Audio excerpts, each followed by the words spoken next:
Hello friends and welcome to this new video of Auto Decoded, and first of all Happy New Year 2022 to all of you।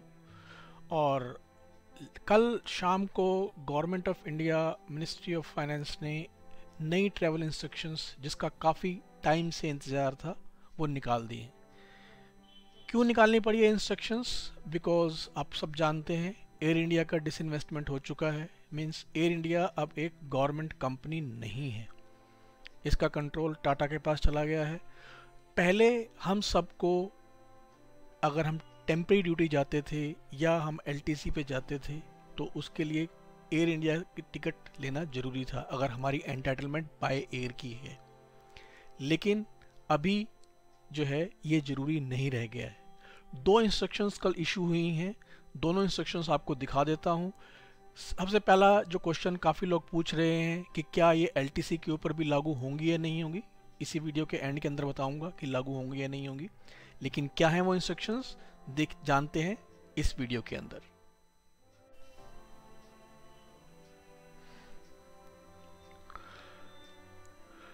ये पहली instruction है जो ministry of finance ने issue की है आपकी 31 दिसंबर 2021 को, and this is regarding the modification of instruction of booking of air tickets. उसमें उन्होंने बताया reason disinvestment of air India. 3 आपके अब रह गए हैं जो ऑथराइज्ड ट्रैवल एजेंट्स हैं। फर्स्ट आपका बामन लॉरी हैं, second Ashoka travels and third is IRCTC। ये इंस्ट्रक्शंस जो इनके मिनिस्ट्री डिपार्टमेंट हैं उनके लिए हैं जो इनको कंट्रोल करते हैं। क्योंकि ये ऑल ओवर इंडिया के अंदर अवेलेबल नहीं है तो उन्होंने बोला है कि एक तो सबसे पहले जो भी ये तीनों एजेंट्स हैं इन एजेंट्स को आप बोलिए कि एक कोई ऐप डेवलप करेंगे जहाँ पे कोई भी कहीं से भी इनसे टिकट बुक करवा सके। तो ये आपको उन्होंने बोला है कि एप्लीकेशंस डेवलप करनी है इनको, और ताकि ये कोई भी कहीं से टिकट बुक करवा सके ऑल ओवर इंडिया में जब वो टीडी के ऊपर जाते हैं। तो किन किन को इंस्ट्रक्शन इशू की हैं उन्होंने? सिविल एविएशन को किया है, रेलवेज को किया है, और पेट्रोलियम एंड नेचुरल गैस। एक क्वेश्चन उठता है कि इनको क्यों किया? इनको इसलिए किया कि बामन एंड लॉरी कंपनी लिमिटेड जो है वो कंट्रोल करता है पेट्रोलियम एंड नेचुरल गैस। तो ये एक क्वेश्चन आपका AOB का क्वेश्चन भी बनता है। AOB में आप चेक कर लीजिए पेज नंबर 137 के ऊपर, Balmer and Lawrie company limited is controlled by petroleum and natural gas, उनको कंट्रोल करते हैं। दूसरा इंस्ट्रक्शंस जो सारे के सारे गवर्नमेंट एम्प्लॉयज़ के लिए है, वो गवर्नमेंट एम्प्लॉयज़ के लिए क्या इंस्ट्रक्शन इशू हुई है वो देख लेते हैं। अगेन ये भी इंस्ट्रक्शन कल ही इशू हुई है, मिनिस्ट्री ऑफ फाइनेंस का 31 दिसंबर को इशू हुई है। क्या बोला है कि जब आप टीडी के ऊपर जाते हैं तो आपको इन 3 ऑथराइज एजेंट से ही बुक कराना है।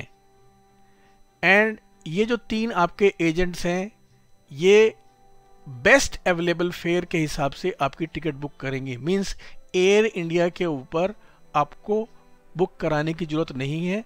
जो भी ये एजेंट आपको प्रोवाइड करेंगे वो आपको बुक कर लेनी है। थ्रू इनकी वेबसाइट ही बुक कर सकते हैं। बामन एंड लॉरी तो मैंने भी यूज़ किया हुआ है काफ़ी बार, तो आप वो भी यूज़ कर सकते हैं, एंड बाकी टेलीफोनिकली एंड वो सब यूज़ कर सकते हैं।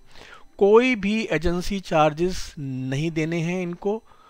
आपकी मिनिस्ट्री हो सकता है इन तीनों में से किसी एक स्पेसिफिक आपके एजेंट के साथ कुछ कॉन्ट्रैक्ट वगैरह कर ले कि जो है कैशलेस जो है बुक कर दें, या हो सकता है वो आपको बोल दें कि आप बुक कर लीजिए। ओके, कोई माइलेज अलाउ पॉइंट जो है आप अपनी पर्सनल ट्रैवल के लिए यूज़ नहीं कर सकते हैं। वो आपके सीधा मिनिस्ट्री के अंदर जाएंगे और वो इन माइलेज पॉइंट्स को आगे की टिकट बुक करने के लिए यूज़ कर सकते हैं। ओके, नाउ एक और जो चीज़ें हैं, जिस तरह पहले भी हम प्राइवेट ट्रैवल करते थे, प्राइवेट एयरलाइन से ट्रैवल करते थे जब ज़रूरत पड़ती थी, तो बोल रहे हैं कि अगर कभी अनअवॉइडेबल सर्कमस्टांसेस हैं और टिकट आपको अनऑथराइज ट्रैवल एजेंट से बुक करानी पड़ती है तो उस केस के अंदर सबसे पहले आपको फाइनेंशियल एडवाइज़र की परमिशन लेनी होगी, IFA की परमिशन लेनी होगी। हेड ऑफ डिपार्टमेंट जो है वो कॉम्पिटेंट है, और अगर वो हेड ऑफ डिपार्टमेंट जेएस से कम नहीं होने चाहिए, यानी उनका रैंक जेएस से कम नहीं होना चाहिए, तो वो इसको कर सकते हैं। After completion of journey 7 days के अंदर अंदर आपको टीए बिल सबमिट करने हैं और एक आपको अनेक्स्चर भरना है, जो ये है और ये कंपलसरी है। ये मैं आपको दिखा देता हूं क्या है वो अनेक्स्चर। ये वाला आपको फिलअप करके देना होगा। अगर आप इस सेल्फ डिक्लेरेशन को देखेंगे तो आपको क्लियर हो जाएगा कि ये इंस्ट्रक्शंस आपकी एलटीसी, ट्रांसफर, रिटायरमेंट हर एक के ऊपर लागू हैं। तो अगर ये हर एक के ऊपर लागू हैं, इसका मतलब ये इंस्ट्रक्शन आप एलटीसी के लिए भी यूज कर सकते हैं। या देखिए स्पेसिफिक लिखा हुआ है ट्रांसफर, एलटीसी, रिटायरमेंट। तो इसका मतलब एलटीसी के दौरान भी आप प्राइवेट एयरलाइन से जा सकते हैं। ओनली थिंग इज आपको टिकट बुक करवानी होगी जो ये ऑथराइज एजेंट हैं उनसे ही, और वो आपको बेस्ट अवेलेबल फेयर के हिसाब से टिकट बुक करके देंगे।